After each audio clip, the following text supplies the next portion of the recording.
कि भीम आर्मी भारत एकता मिशन के नाम के संगठन के जरिए हम इस देश में मनुवाद ब्राह्मणवाद की जड़ काट देंगे। तो कायरों की तरह आके उन्होंने मेरे ऊपर गोली चला दी। मुझे कोई आगे की लड़ाई ना लड़नी होती तो उसी दिन प्रकृति जो है मुझे खत्म कर देती, क्योंकि जब एक गरीब का बेटा खड़ा होता है तो बहुत लोगों को तकलीफ होती है। और हम तो हर दिन को आखिरी दिन मानते हैं। हम जानते हैं कि मैं संविधान में विश्वास रखता हूं, चलो माफ कर दूंगा उसे भी, उसे भी माफ कर दूंगा। लेकिन इस बार आपने देखा कि क्या हुआ, जब वो सीबीआई से नहीं रोक पाए, ईडी से नहीं रोक पाए, इनकम टैक्स से नहीं रोक पाए, जब वो झूठे मुकदमों से नहीं रोक पाए, जेल से नहीं रोक पाए, तो कायरों की तरह आके उन्होंने मेरे ऊपर गोली चला दी। आपकी गोली की तमन्ना सच्ची थी और मेरे लोगों के खून के आंसुओं की संघर्ष की तमन्ना सच्ची थी। अगर आपके गोलियों की तमन्ना सच्ची होती और मुझे कोई आगे की लड़ाई ना लड़नी होती तो उसी दिन प्रकृति जो है मुझे खत्म कर देती, क्योंकि गोली का जो सामना वो बड़ा खतरनाक था। मैं आपको ये बात इसलिए बताना चाहता हूं, मैं आपका खून हूं। मैं कल भी था रहा था, आज भी था रहा हूं, और चाहे फंस पर रहूं या अर्थ पर रहूं या मिट जाऊं, मेरे खून का एक एक कतरा आपके स्वाभिमान सम्मान के लिए हमेशा खर्च होगा। मेरी बात को याद रखना। लोगों ने कितना गुमराह किया आपको, क्या क्या नहीं बताया, क्या क्या नहीं आरोप लगाए,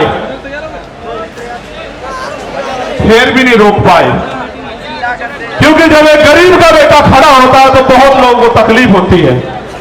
लोगों को लगता है कि ये देश अमीरों का है और अमीर इस देश में राज करेंगे और गरीब जो है वो खून के आंसू रोगा। मैं आपको ये कहना चाहता हूं कि वो दिन दूर नहीं, गरीब इस देश में खून के आंसू रोने का नहीं, और गरीब इस देश में राज करेगा, ये बात लेके हम लोग सड़कों पर निकलते हैं। और हम तो हर दिन को आखिरी दिन मानते हैं। अगर मैं ये लड़ाई लड़ रहा हूं गरीबों की, कमजोरों की, पहले होता क्या था आप जानते हो, मैं आपका खून हूं कि गांव में ताकतवर आदमी, सामंती आदमी जिस बहन की बच्ची की चाहे उसकी चुन्नी खींच ले, उसके कपड़े खींच ले, उसको नोच ले, आखिर गांव में पंचायत होकर बात निमट जाती थी। किसी की बारात रोक दो, किसी के ऊपर पेशाब कर दो, किसी को थूक दो, किसी में थूक चटवा दो, किसी की मूंछ काट लो, किसी के पानी छोड़ने पर हत्या कर दो। तो पहले ये ताकतवर लोग था, उनका जन्मसिद्ध अधिकार है। मगर जब से भीम आर्मी के सच्चे पहरेदार मैदान में आए हैं देश के अंदर, वो कर तो देते हैं घमंड में, लेकिन उन्हें नू नहीं पता, उनकी मां भी नहीं बचा सकती उन्हें। फिर सरकार को बहुत, फिर वो जाते हैं जेल।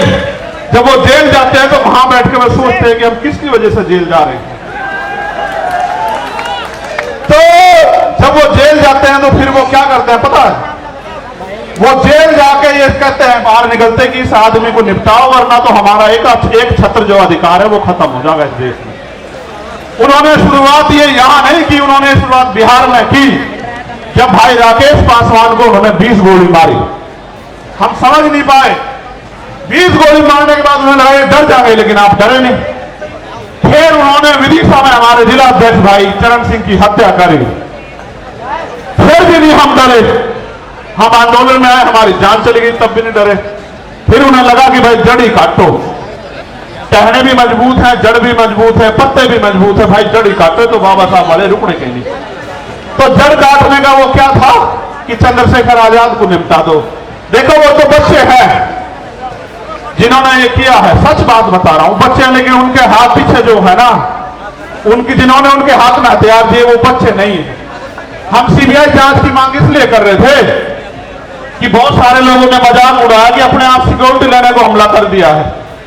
जिसकी रक्षा इतना बड़ा समाज करता हो, जिसकी रक्षा जो है सम्राट वीर भोज के वंशज करते हो, जिसकी रक्षा सर छोटू राम के वंशज करते हो, जिसकी रक्षा गुरु गोविंद सिंह जी के बच्चे करते हो, जिसकी रक्षा सतगुरु रविदास जी महाराज के बच्चे करते हैं, जिसकी रक्षा भगवान वाल्मीकि महाराज के बच्चे करते हैं, उनको लगा कि वो उसको मिटा देंगे।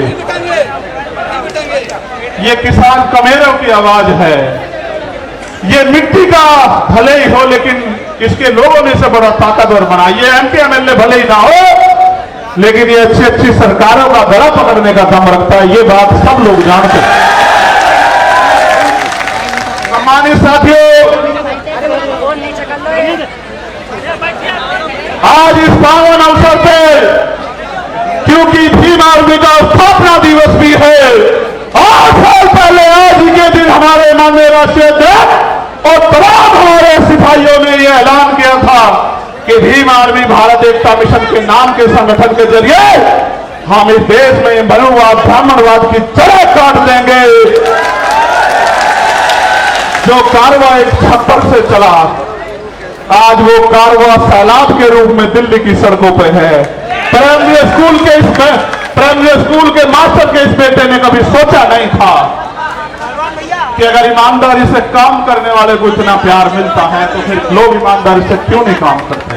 सब्सक्राइब कीजिए आपका अपना चैनल NDTV भारत।